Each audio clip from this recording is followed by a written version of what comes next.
네, 총 27분의 왕이 되셨습니다. 네, 그런데 그 중에서 두 분의 왕은 이곳 종묘로 모실 수가 없었는데요. 이 두 분은 누구신지 아십니까? 네, 맞습니다. 바로 폐 대신 연산군과 광해군이십니다. 네, 그래서 이 두 분을 제외한 25분의 왕만을 이곳 종묘로 모실 수가 있었는데요. 그분은 폐인하셔가지고 못 오세요. 네. 그래서 보시면요. 그래서 현재 정전에는 19판의 실실이 있고요. 이 안에는 19분의 왕이 모시고 그리고 저희가 마지막으로 해볼 영영전에는요. 총 16명의 왕이 모셔져 계십니다. 그런 모두 합쳐보면 35분으로 우리가 아는 것보다 10분이나 더 많은 셈입니다. 여러분 이 10분의 왕 중에 9분은 바로 충주의 왕. 충주는요 사람 시절에는 돌아가신 후에 왕의 신호를 듣고 이곳으로 모셔진 분들을 의미합니다.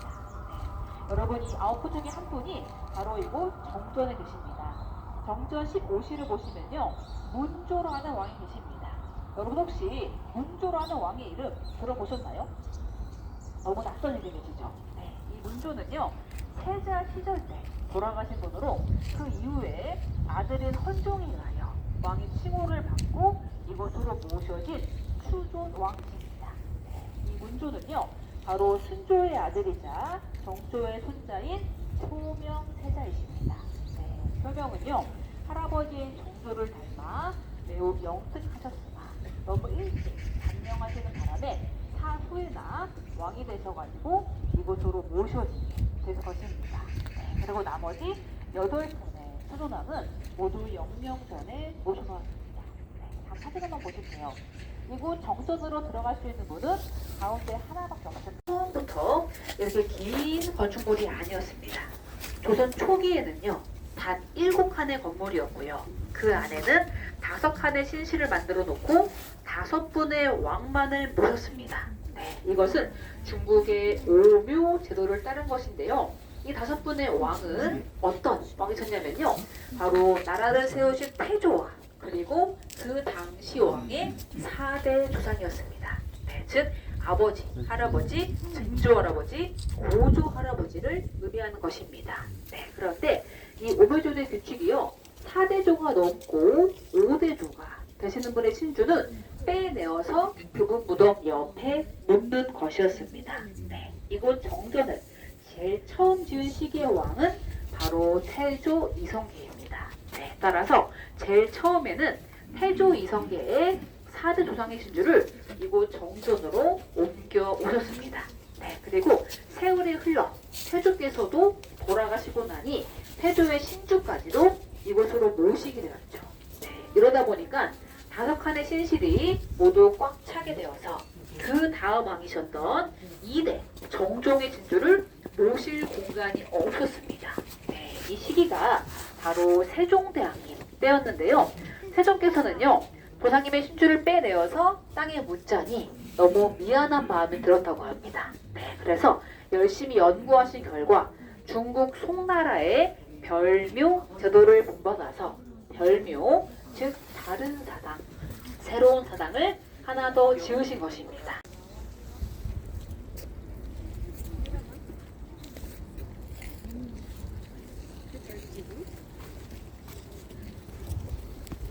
네, 다 찍으신 분들은 천천히 계단으로 내려오시겠습니다.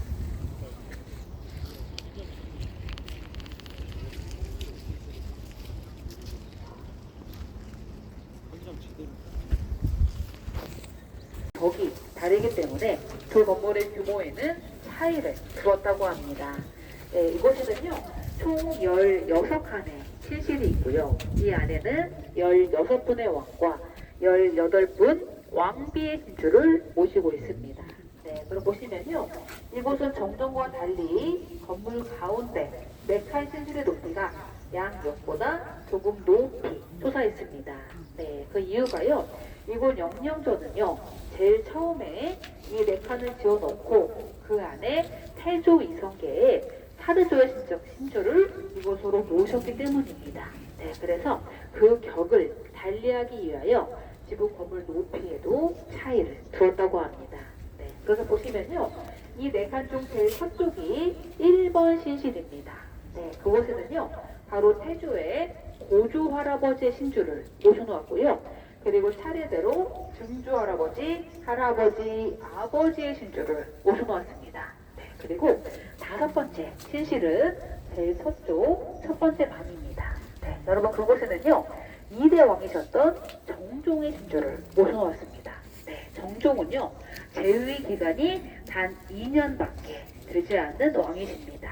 네, 그리고 그 옆에 계시는 왕은 바로 문종이십니다. 네, 문종은요.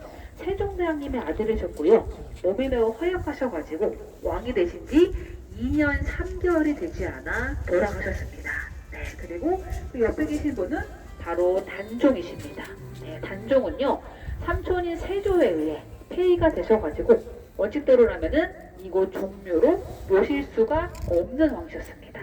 네, 그런데 그 이후에 후손인 숙종에 의하여 단종이라는 묘호를 부여받으시고 이곳으로 모시게 된 것입니다.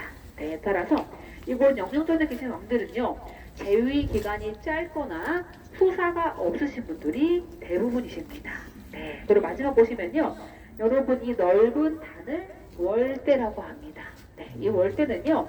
크게 상월대와 하월대로 나눌 수가 있겠는데요. 먼저 상월대는요. 조상님들의 신주를 모신 신실이 있는 공간이기 때문에 상월대를 바로 하늘나라라고 정의하고 있습니다. 네, 그래서 살아있는 자들은 함부로 상월대 위에까지는 올라갈 수가 없습니다. 그리고 아래서 하월대는요. 바로 종묘 제례 때 종묘 제례 악을 거행하시는 악공들과 일무원들이 이곳에서 악기를 연주하시고 춤을 추시는 공간으로 사용되었습니다. 네, 그리고 하월대 정중앙에 있는 길은 실로이고요. 실로 옆을 보시면은 낮은 단이 하나 놓여져 있습니다. 네, 저 단의 이름을 바로 부알판위라고 부르는데요. 이 부알판위는요. 이제 정전에서 4대조가 넘으신 분들의 신주를 신실 안쪽으로 모시기 전에 신주를 잠시 올려놓고 인사를 고하는 자리입니다. 네, 즉 저도 왔습니다 라는 인사를 고한 이후에 신주를 신실 안쪽으로 옮겨 모셨습니다. 네, 따라서 부활판이 역시 조상님들의 신주를 올리는 자리이기 때문에 후손인 저희는 저 위에까지는 밟고 올라가지 않도록 하겠습니다. 네, 여러분 현재 경복궁이나 창덕궁, 기타 궁궐들은 이전에는 왕이 사셨지만 지금은 모두 텅 빈 공간입니다. 하지만 종묘는요. 아직까지 신실 안에 왕과 왕비의 신주를 모셔두고 후손들이 1년에 2차례 제사를 지내고 있는 살아있는 공간입니다. 저는 개인적으로 이것이 종묘가 가진 가장 큰 가치가 아닐까 생각이 됩니다. 오늘 여러분들께서 저희 해설을 들으시며 이곳 종묘의 역사와 가치를 이해하셨길 바라면서 해설을 마치도록 하겠습니다. 여러분 감사합니다.